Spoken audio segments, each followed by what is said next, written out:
राधे राधे दोस्तों, कैसे हैं आप सब।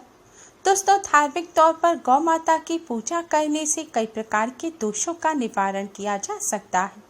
गौ माता में प्रत्येक देवी देवता का वास माना जाता है। देवी देवता गौ माता के प्रत्येक अंग में निवास करते हैं। जो भी व्यक्ति गौ माता का पूजन करता है, गौ माता की सेवा करता है, उसके जीवन में हमेशा सुख शांति बनी रहती है। पुराणों में माना गया है कि गौ माता के मुख में चारों वेदों का वास होता है। गौ माता की पूजा करने से त्रिदेव ब्रह्मा, विष्णु और महेश की कृपा प्राप्त होती है और जीवन सार्थक बनता है। गौ माता में देवी लक्ष्मी का भी वास माना गया है। स्कंद पुराण और भविष्य पुराण में वर्णन मिलता है कि गौ माता में 33 कोटि देवी देवताओं का वास होता है। इसलिए गौ माता की सेवा पूजा करने से 33 कोटि देवी देवताओं का आशीर्वाद प्राप्त होता है। भगवान श्री कृष्ण ने भी गौ माता की सेवा पूजा कर हम सभी को गौ माता की सेवा पूजा करने का संदेश दिया है। गौ माता की पूजा करने कई देवी देवताओं की पूजा में लाभकारी बताई गई है। गौ माता को रोटी खिलाने की परंपरा बहुत पुरानी है और गाय का पूजन करने से मुख्य तौर पर लक्ष्मी जी की पूजा का फल प्राप्त होता है। कहा जाता है गाय में लक्ष्मी जी का वास होता है। आप अगर गौ माता को रोटी खिलाते हैं तो वह एक प्रकार से भगवान को ही अर्पित करते हैं। इसलिए गौ माता को रोटी अवश्य ही खिलाएं। गौ माता को रोटी खिलाने से घर में सुख समृद्धि आती है। लेकिन दोस्तों, अगर आप गौ माता को रोटी खिलाते समय कुछ गलतियां कर बैठते हैं तो आपको इससे परेशानी झेलनी पड़ सकती है। जैसे भगवान की पूजा के कई नियम होते हैं, इसी तरह गौ माता की सेवा और उनको रोटी खिलाने के भी कई नियम होते हैं। गौ माता को रोटी खिलाते समय कुछ बातों का ध्यान रखना बहुत जरूरी होता है, क्योंकि अगर आप भी इन प्रतिबंधित गलतियों को कर बैठेंगे तो आप भी मुसीबत में पड़ सकते हैं। गौ माता को रोटी खिलाते समय सबसे पहले यह ध्यान रखना चाहिए कि गौ माता को कभी भी बासी रोटियां नहीं खिलानी चाहिए। यह अशुभ माना जाता है। अधिकतर गौ माता के नाम की जो रोटी निकाली जाती है उसे उठाकर साइड में रख दिया जाता है और जब भी अपनी सुविधा के अनुसार गौ माता को वह रोटी खिला दी जाती है। ऐसे में वह रोटी रखी रखी बासी हो जाती है। ऐसा भूलकर भी नहीं करना चाहिए। गौ माता को सदैव ताज़ी रोटी ही खिलाएं।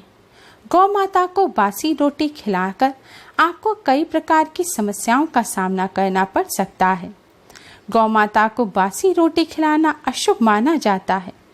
जिस प्रकार से गाय को रोटी खिलाना पुण्य फल प्राप्त करने के लिए उपयोगी होता है, तो वहीं गाय को बासी रोटी खिलाने से आप पाप के भागीदार बनते हैं। गौ माता को सदैव भगवान का रूप मानकर ही उनकी सेवा करनी चाहिए। जैसे हम भगवान को बासी रोटी का भोग नहीं लगाते, इसी तरह हमें गौ माता को भी बासी रोटी नहीं खिलानी चाहिए। गौ माता को रोटी खिलाते समय एक दूसरी गलती हम करते हैं कि गौ माता को सूखी रोटी खिला देते हैं। सूखी रोटी यानी कि खाली रोटी खिला देते हैं, जबकि गौ माता को रोटी खिलाते समय गौ माता की रोटी में मिष्ठान, गुड़ या फिर थोड़ी सी शक्कर रखकर ही गौ माता को खिलानी चाहिए। सूखी रोटी गौ माता को खिलाना अशुभ माना जाता है। सदैव कुछ मीठा रखकर ही आप गौ माता को रोटी खिलाएं। इससे आपको भगवान का और गौ माता का आशीर्वाद प्राप्त होगा और घर में खुशियां बनी रहेंगी। गौ माता को रोटी खिलाने का एक अन्य नियम यह है कि गौ माता को सदैव घर की पहली बनी रोटी खिलानी चाहिए। यानी कि सुबह उठकर अपनी रसोई की सफाई कर, तवा चकला वेलन मांज कर आप सबसे पहले जो रोटी बनाएं वही रोटी गौ माता के नाम की निकाल दें और वही रोटी आप गौ माता को खिलाएं। जैसे भोजन बनाकर सबसे पहले भगवान को भोग लगाया जाता है, इसी प्रकार रोजाना घर की पहली रोटी गौ माता को भोग लगाने के लिए निकालनी चाहिए। ऐसा करने से गौ माता की कृपा से हर कार्य में सफलता मिलती है।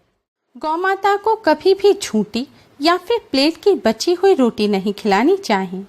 ऐसा करना गलत माना जाता है। इससे आपको परेशानियां झेलनी पड़ सकती हैं।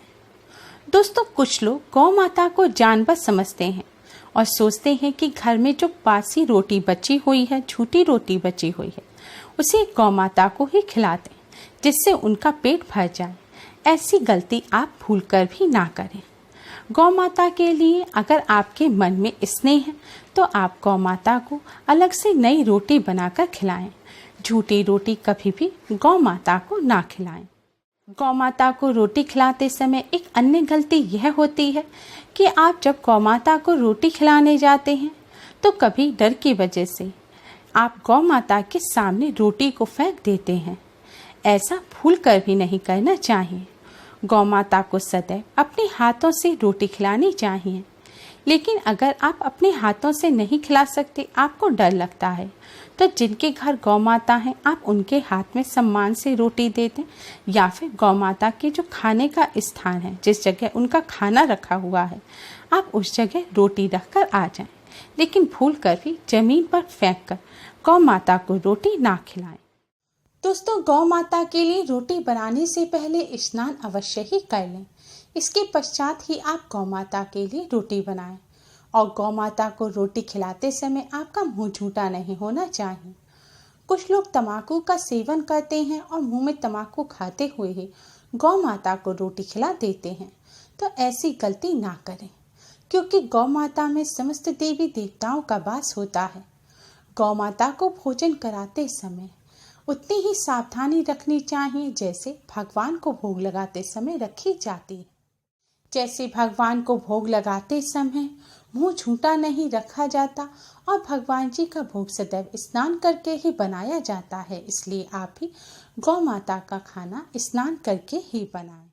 दोस्तों, गौ माता को सदैव सात्विक भोजन ही कराना चाहिए। गौ माता को प्याज, लहसुन, मीठ, अंडा कुछ भी नहीं खिलाना चाहिए। ऐसा करने से आप पाप के भागी बन सकते हैं। गौ माता को सदैव सात्विक भोजन खिलाएं।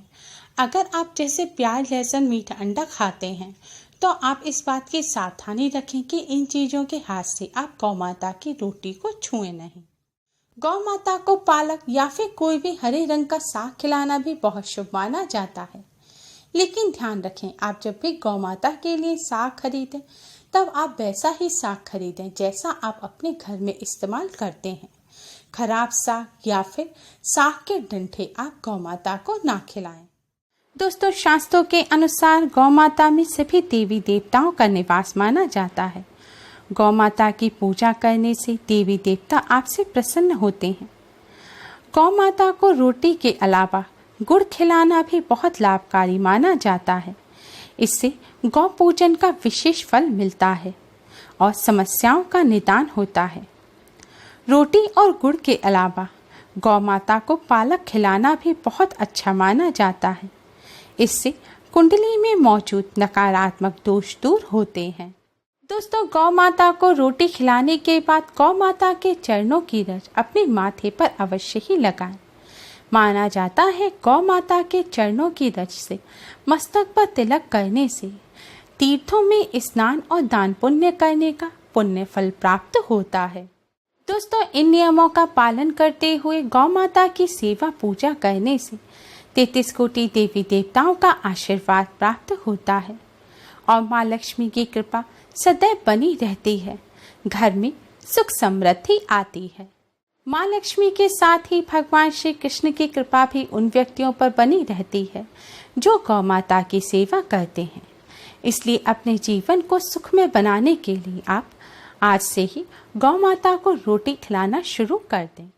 उम्मीद है आपको हमारी ये वीडियो पसंद आई होगी। प्लीज़ लाइक करें। हमारी इस वीडियो को अपने फ्रेंड्स और रिश्तेदारों में ज़्यादा से ज़्यादा शेयर करें, जिससे वह भी इसका लाभ उठा सकें। हमारी और भी वीडियोस के लिए हमारे चैनल को सब्सक्राइब करना ना भूलें। Thanks for watching. Radhe Radhe.